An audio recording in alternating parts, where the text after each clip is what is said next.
So I found myself at an interesting crossroads today. I called it a crossroads because I'm not sure what else to call it really. But I feel like I'm at a point where I have the choice to go in either one of two directions. And I'll get to what I mean by that in a second. But what's brought me to this point is I had a pretty hard therapy session today, which led me to realize a couple of things, but really get to grips with a couple of things as well. Mainly understanding how much my undiagnosed ADHD has sort of affected the therapy process, and also realizing how deep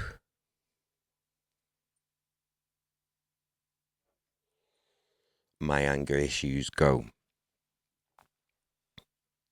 Now you may be looking at me like, "What, Dilly? Anger issues? Like, really?" Like, yeah.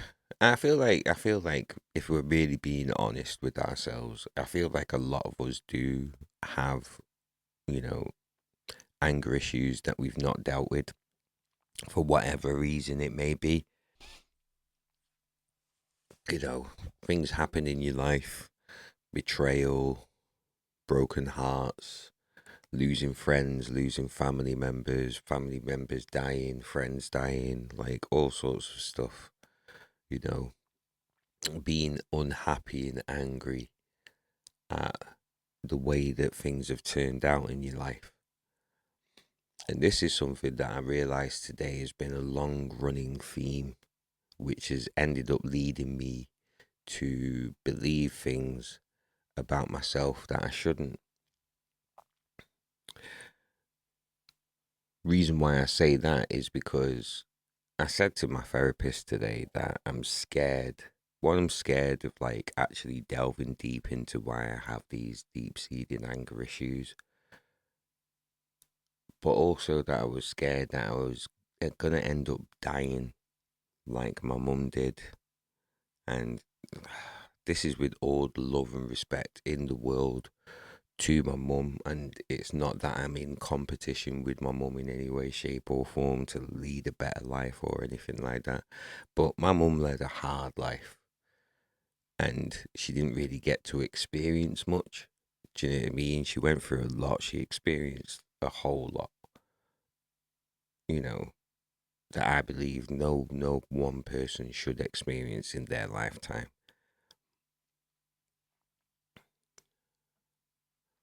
And because she died like so suddenly before her 60th birthday, like a month to the day before her 60th birthday, she passed away. But the conversations that we were having before she passed just weren't that great.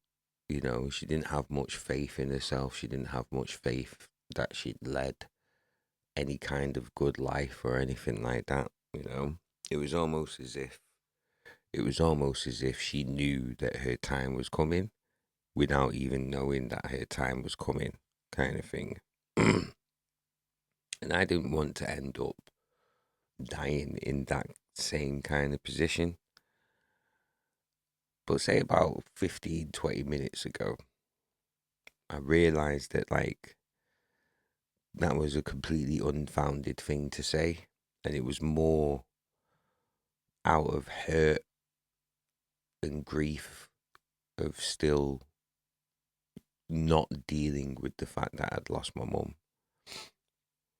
But this isn't about, you know, even though that is a big part of how I'm feeling right now, it isn't all about, you know, losing my mum and things like that. And I do recognize, or maybe that's just me beating myself up, but I do recognize that I have mentioned it a lot, which is understandable. You know, these kind of things are gonna seep into your daily life, especially when you've lost really important people to you.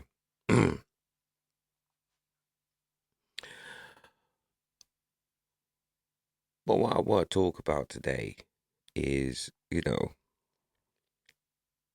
how these things can end up like clouding your judgment and end up, like I said before, believing things about yourself that are just not true. You know, I've achieved quite a lot in my life,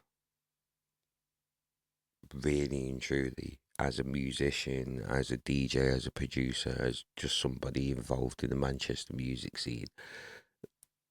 I've achieved a lot through the nurturing that my mum gave me in regards to music, when it comes to music, when it comes to making music, when it comes to pushing myself and being pushed. My mum pushing me to keep chasing my dreams, keep going for what I believe in when it comes to this music game. But also in life, you know, I was almost married, I was engaged, something that I never thought was going to happen. I'd travelled to many places that I'd never thought I'd actually reach, even in recent years, going to Rotterdam and going to Vancouver in Canada. I've been to Belgium, I've been to Barcelona, I've been to Spain, I've been to Jamaica. I've been to a lot of places in my life that I never thought I would actually get to. Amsterdam. Um, and then when it comes to achievements within life, being a youth worker, being able to talk at universities, or at least, yeah, talk at universities in regards to mental health, having the opportunity to become, an important part of the community in Manchester, you know, being part of some really big things, some big moments that many people might not know about, but still, for the average person, they're big things. Being able to work with members of the Happy Mondays, being able to work with, Sylvia Teller, international reggae superstar, and things like that. I'm not gonna list off all the things that I've achieved, but it's just to say, you know, that thought that I had, that fear that I had that I was gonna end up dying like how my mum did, and having that thought and belief and lack of faith in myself and my life, like she did, is completely unfounded. You know, even to the point where she was wrong to say that she hadn't achieved anything good in her life. Even though she was able to nurture a child like me, and you know, I might not be special to everybody in the world. Do you know what I mean? But to her,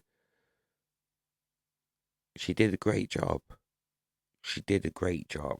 And even though she may not have felt, you know, the appreciation or the gratitude, I tried to make sure I did. But I'm just one person, and you can't get past how you truly feel about yourself, no matter what anybody tells you, no matter how many people tell you you are amazing. If you don't believe that in yourself, then it's just not going to cut through.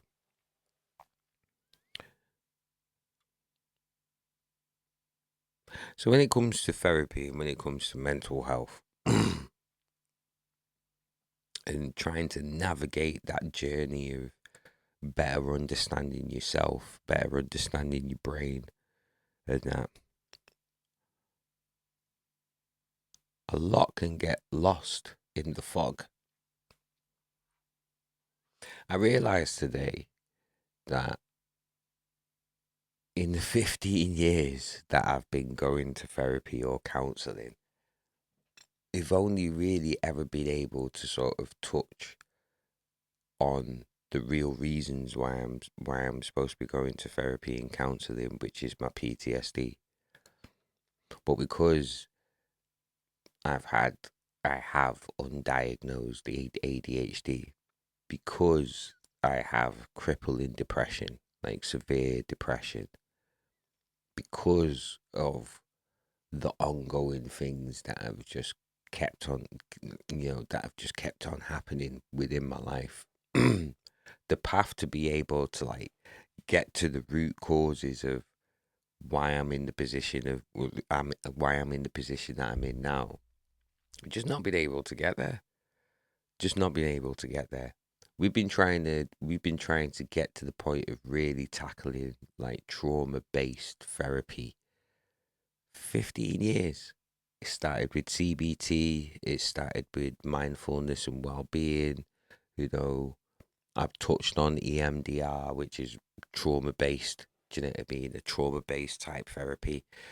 Touched on those things, but lockdown came in and kind of had to start again because I had to find new therapists and counselors, and rapport had to be rebuilt, and history of my position and my situation had to be relearned, and all that kind of good stuff. So it felt like we kind of started again over the last couple of years.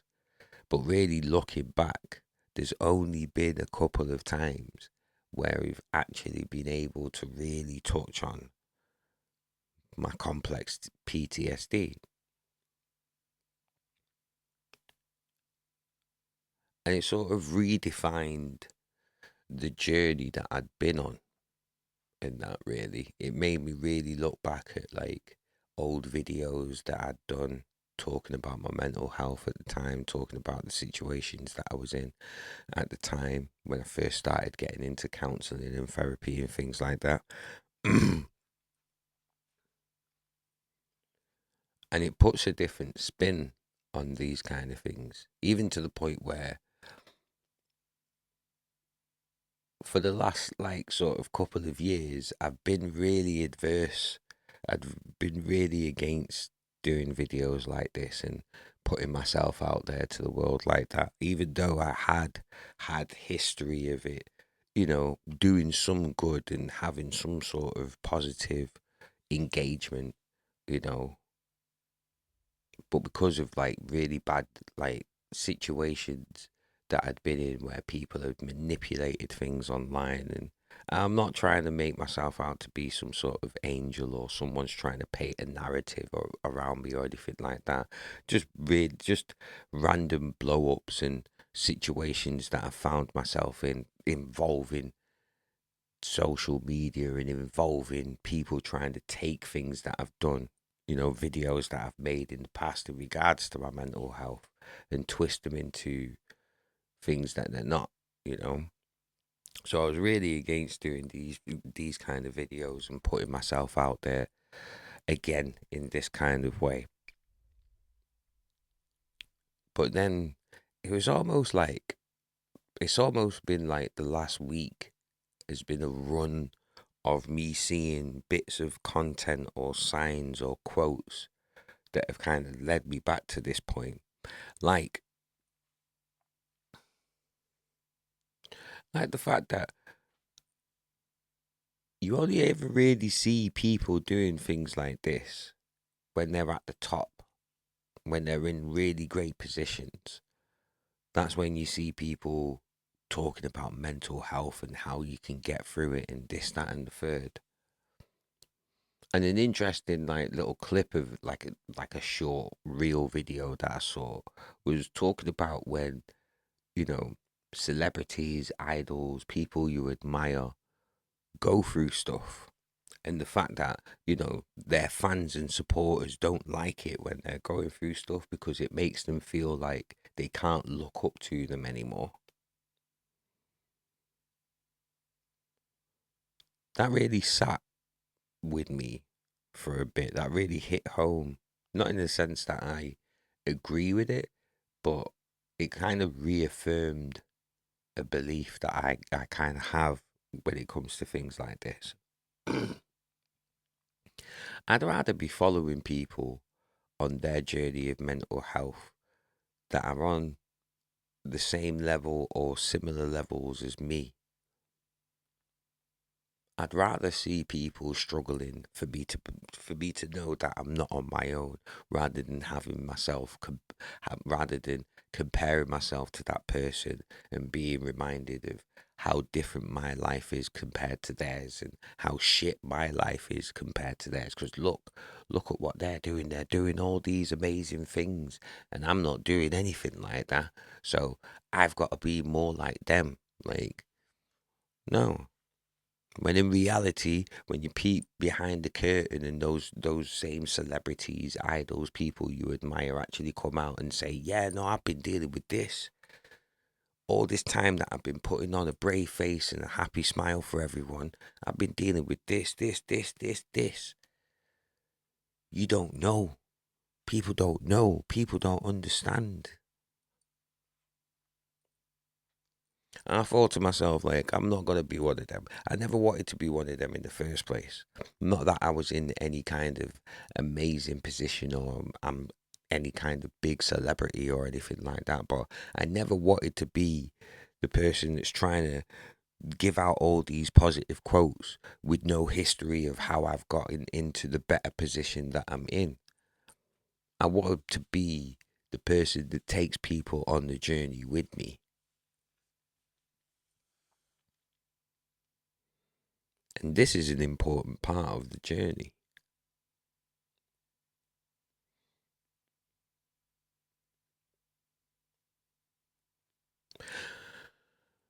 So when I say I'm at a crossroads,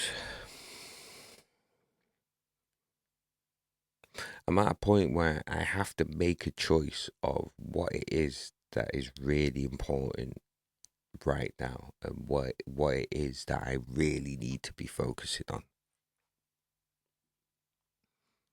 I was saying to my therapist today that I just keep finding myself in this conflict of wanting to really have the compassion for myself to, take the time to really go through the emotions and, situations of depression and things like that. Really go through them to be able to, really get to the root of them, really experience and notice what's going on in my mind, what's going on in my body, what are the actual patterns that lead me to acting this way, or, talking this way, or behaving in this way, or, you know, if I really want things to change, if I really want things to improve with my mental health, and do not get me wrong, they are. I'm not ignoring any progress that I've made. Little by little, it's all progress. But if I really want things to improve and change, then I have to really truly find the balance between wanting to take the time and give myself the space to really start healing and understanding my depression, my ADHD, my PTSD, as well as the need to, you know, improve my life financially, improve my life, in terms of purpose, because I need money. I need money. If I really want my health to improve, I need to be making more money. So then I can get the things that I need to get, gym memberships, or this, that, and the third, or whatever it is that I need, you know, to improve my home so it's more functional and accessible for me to be able to like improve my health and actually get around and do the things that I need to do, you know, finally get myself off benefits and aid. Do you know what I'm saying?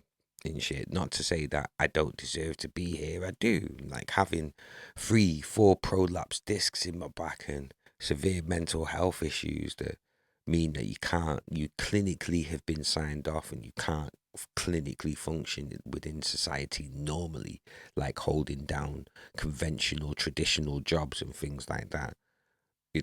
It's not to say that I don't, like, that's not the position that I'm in. That is most definitely the position that I'm in. But I don't want to be in this position forever. There's an element of pride that I'm fighting against with being on benefits. There's an element of purpose that I'm trying to regain from being a grafter, having full-time jobs, to, the last 10.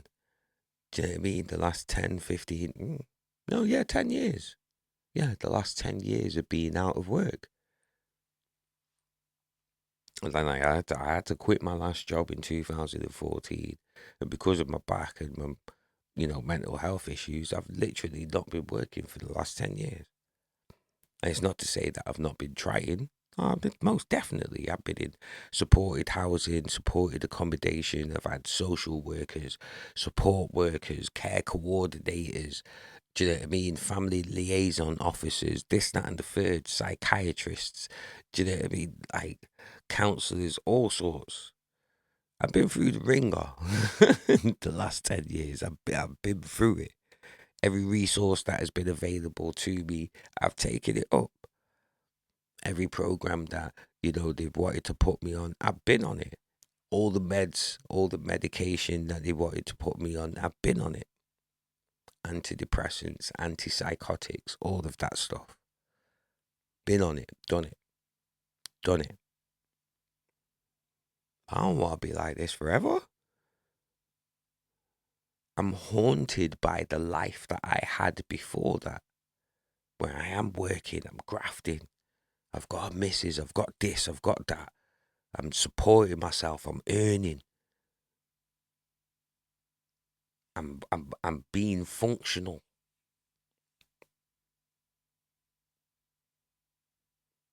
I'm yearning to get back to that.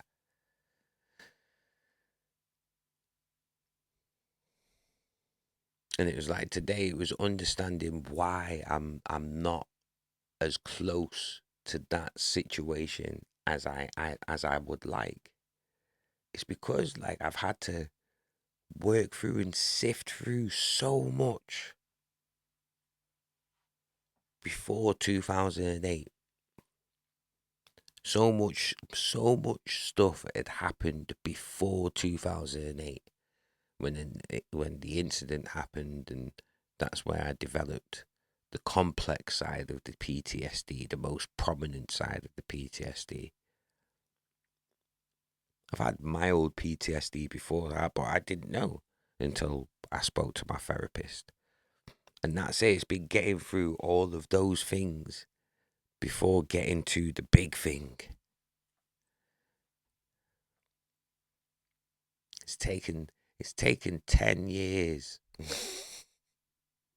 it's taken it's taken 10 years to get to the actual big reason.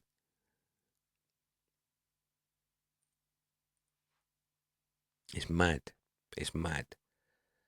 It slightly puts a smile on my face because it makes me realize how much I'm dealing with. It helps me to realize how much the ADHD has affected being able to smoothly get to this point.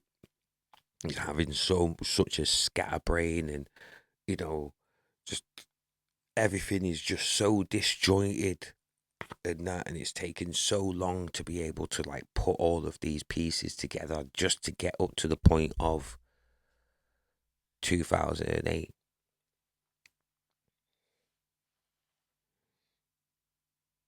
It's crazy. When I said to her that I'd been to the doctors after like, doing a couple of tests online and this, that, and the third, and even my doctor like saying like, no, after asking you some questions, and it does seem like you have ADHD. The combined ADHD. But we need to go for the assessment. Got the letter for the assessment. I've been accepted. I'm just on the waiting list, and apparently the waiting list could take up to 7 years.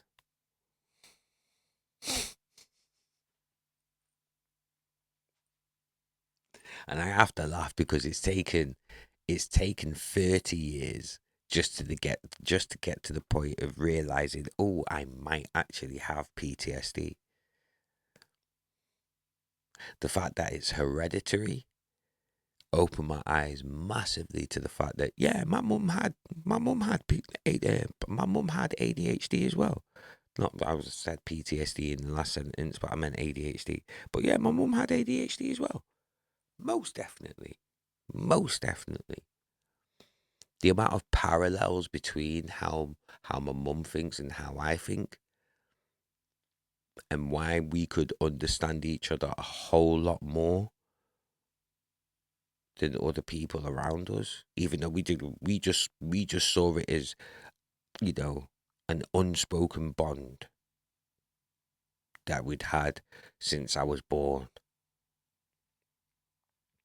There was a way that me and my mum could talk to each other and fully understand each other, even though we could talk for hours, 10 hours, and bounce from this topic, this subject, to the next, to the next, to the next, to the next.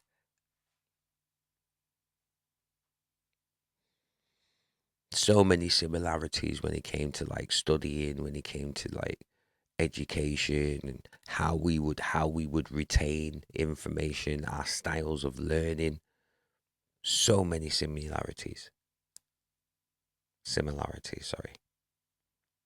So many.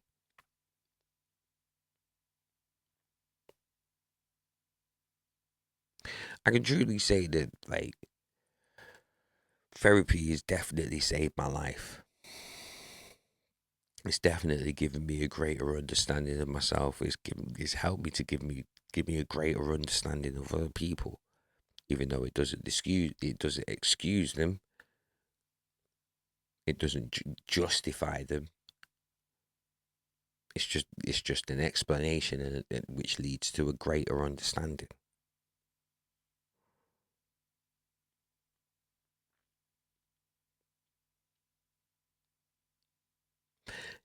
I feel like the universe, everything in the universe is telling me to slow down. Even though I feel like I've slowed down enough.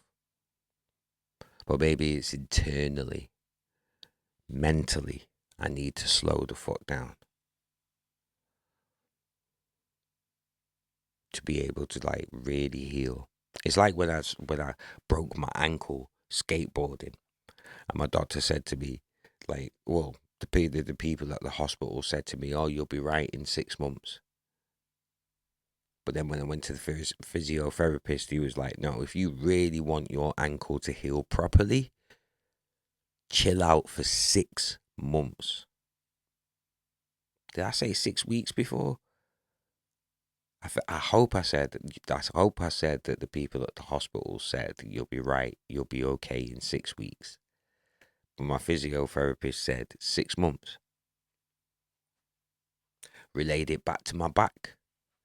It's the same thing with your back. You can either rush because you need to work, you need to do this, you need to do that, and that's why a lot of like doctors and hospital nurses will give the shorter time scale, because they understand that there's commitments that need to be met still. But if you truly want to heal your injuries, you need to really take the time.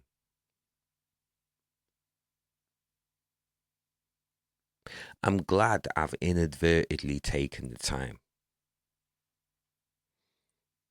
I'm glad that I realized that I still need to take more time. Even though everything inside me is fighting against it. Like, no, it's time now. No, I've been doing this for long enough. No. I remember saying it a few videos ago. I want to see results. I want solutions. I want resolutions to all of this. Doesn't work that way. Life doesn't work that way. Mental health just doesn't work that way. I remember saying that I've been fighting so long that just seems to be my first response.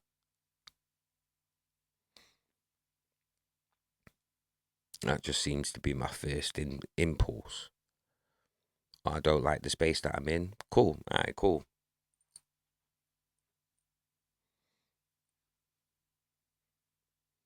rather than just running with how things are. Okay, now I'll rebel. I'll go my way, you go your way.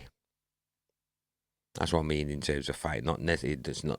Fighting doesn't necessarily mean confrontational and going against, and do you know what I mean? Arguing against things. Fighting could just be fighting for your peace. Fighting to keep control of your environment, because you can't control everybody else, but you can control yourself. Fighting to stop getting drawn out by other people.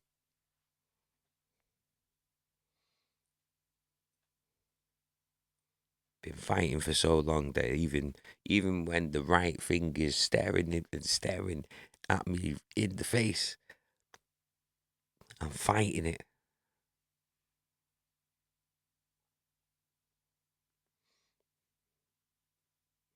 Maybe it's time to stop fighting.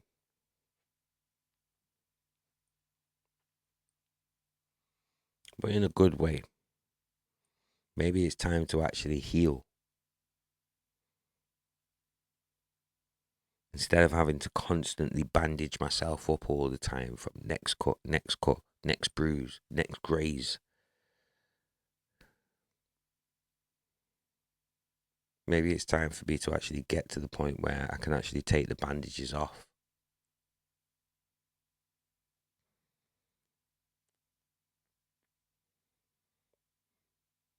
A lot of the times we can get so lost in what we're going through, so lost in our own head, so lost in trying to get out, that we end up making ourselves worse because we're not taking the time to stop and heal. Really heal. Not that, nah, I'm all right now, I'm good. No, really heal. Not impatient healing. Patient healing. Sincere, genuine healing.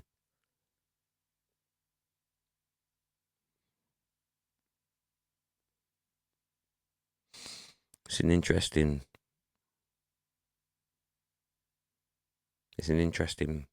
position. Interesting point to be at. But yeah.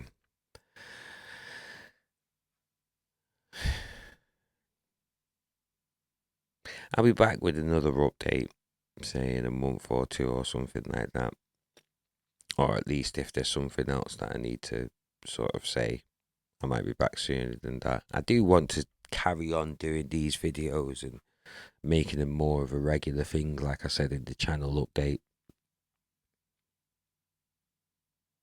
Maybe I really do need to start writing scripts. But anyway, thank you very much for watching and listening. Let me know what you think down in the comments, man. Let me know if you've come to a realization like this. You know, let me know if this is something that has made you realize that therapy might help. Or if it's made you realize, like, or maybe you've been looking at things in a different way.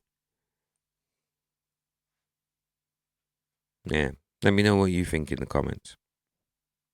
But yeah, once again, thank you very much for watching and listening. Hope you have an amazing day, amazing week. Take care of yourselves. Take care of your mental health. Because you don't know good mental health is wealth. I ain't rich.